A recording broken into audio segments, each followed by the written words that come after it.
Yo, what up, Wolfpack? This the Blind Wolf, and we back at it. I like to thank everybody that subscribe, like, share, comment on these videos.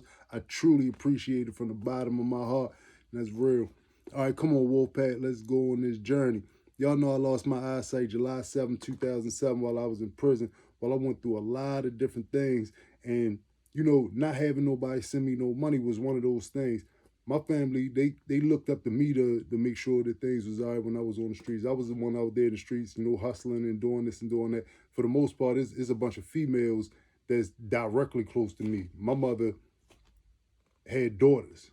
I have a few homeboys that I considered brothers that became like blood to me because we spent all our youth together, and some bonds, you just can't get nothing to come between somebody that you learn how to play basketball and all that type of stuff with. So these types of bonds, carry on throughout the years, and they really become your brothers. You know what I mean? You might not have blood, but shared between y'all, but y'all brothers.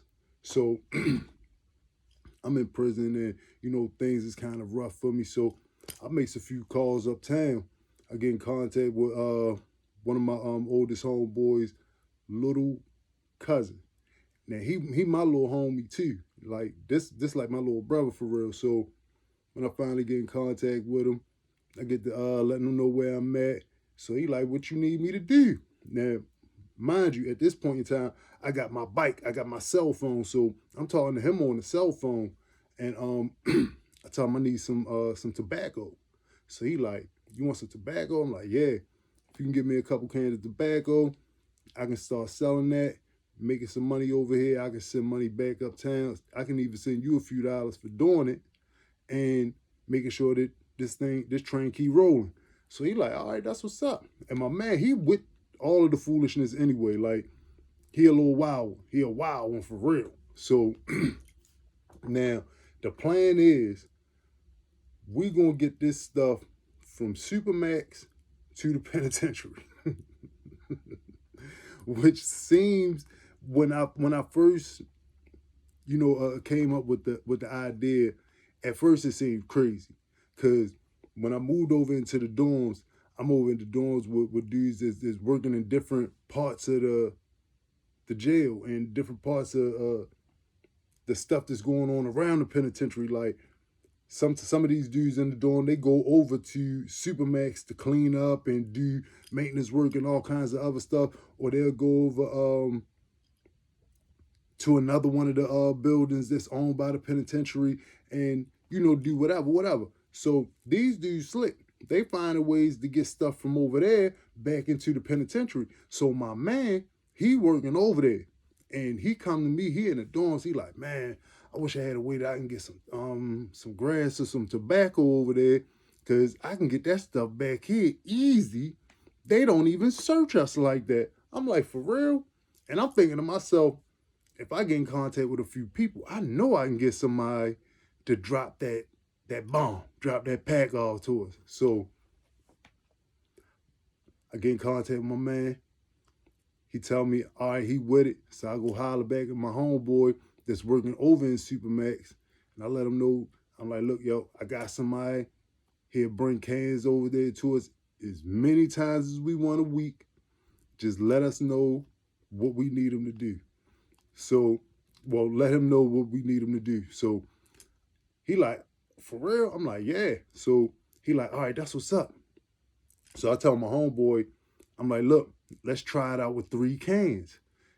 Because I'm going to give the dude that's bringing the stuff back over to me, he going to get 1 can for himself. And I'm going to get 2 because I'm the one paying for this stuff. And I'm making sure that it's getting here. All he doing is getting it back over here. And it's a sweet deal for him because at this time, you can make like $1,000 off of 1 can of tobacco.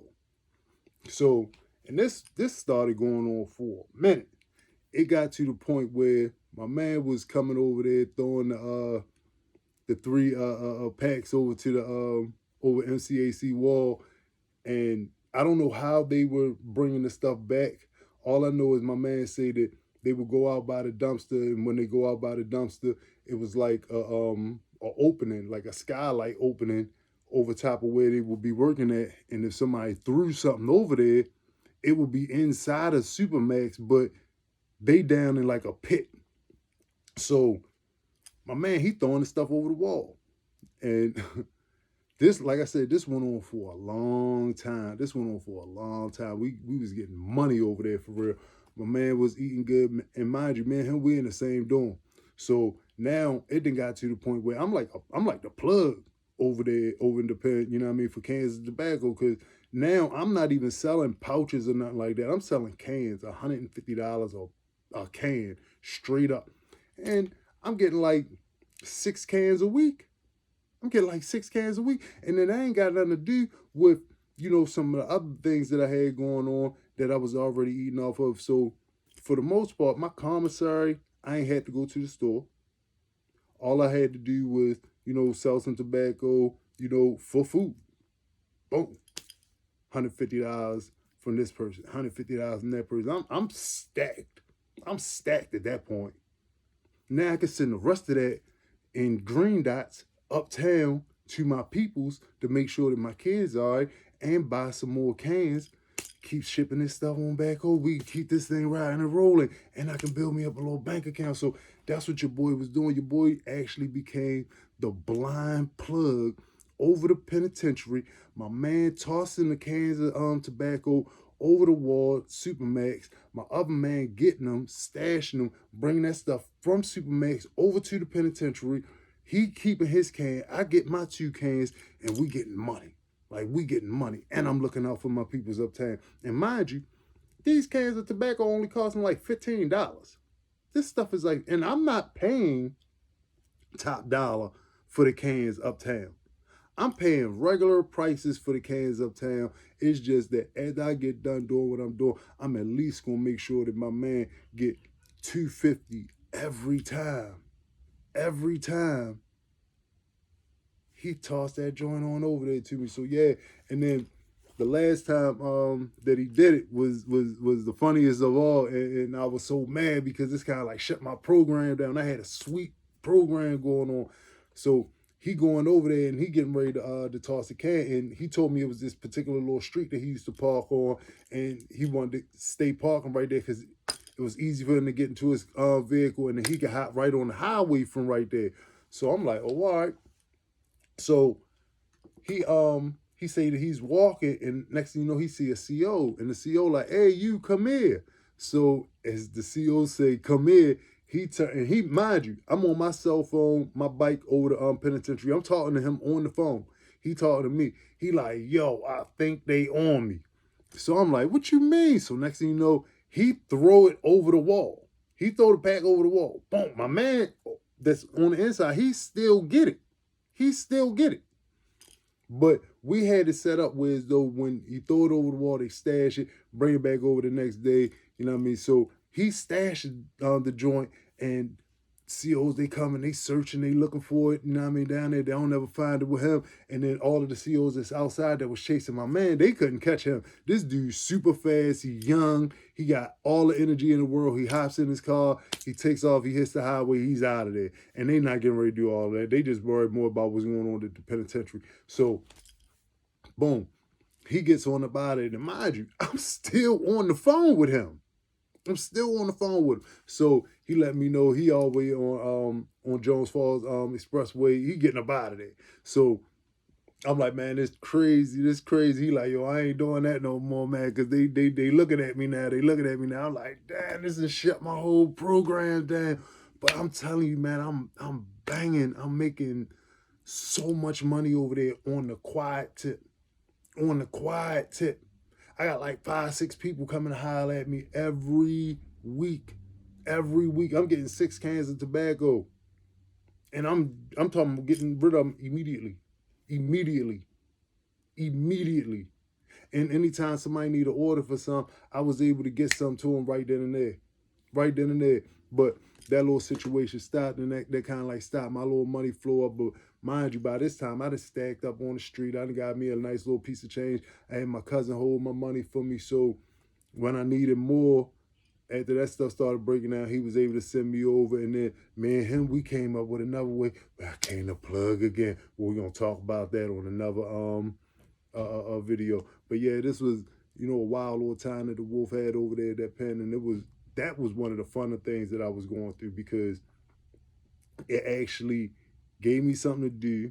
You know, I'm always on the hunt for somewhere sweet to stash my stuff so that nobody can find it. So that if they coming in and they want basically do bunk searches and all that type of stuff, I got different spots that I'm putting it at. So nothing is regular. Everything is super random. You know what I mean? I'm not one of the lazy ones over there, you know what I mean? Just keeping one little particular spot, and then once that spot get hit, you messed all the way up. So yeah, man, it kind of kept me on point, kept me with something to do. And plus I was into my working out, I was into my school, and yeah, making sure that I had me something to eat, and I was able to send some money uptown to my kids. But yeah, this was a situation that I dealt with, and I had great success. Great success over there. I'm talking about great success. It was money owing tobacco over the penitentiary at that time. But y'all remember what I tell y'all on a regular basis about following them 5 P's. Proper planning prevents poor performance.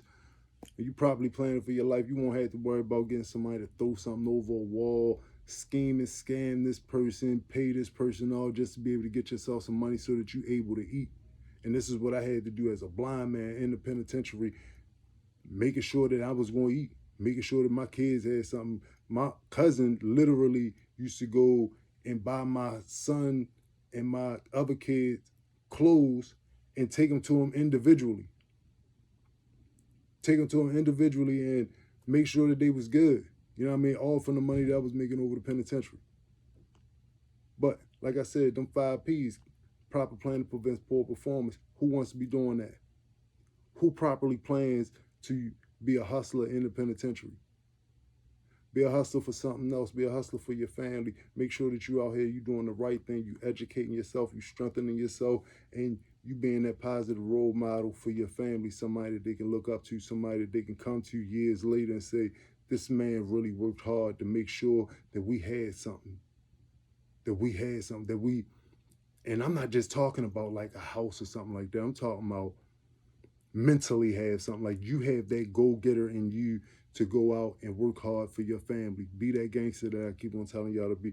Gangster for your family is nothing like it. It's nothing like being a man for your family and coming in the house knowing that you done work yourself to the bone.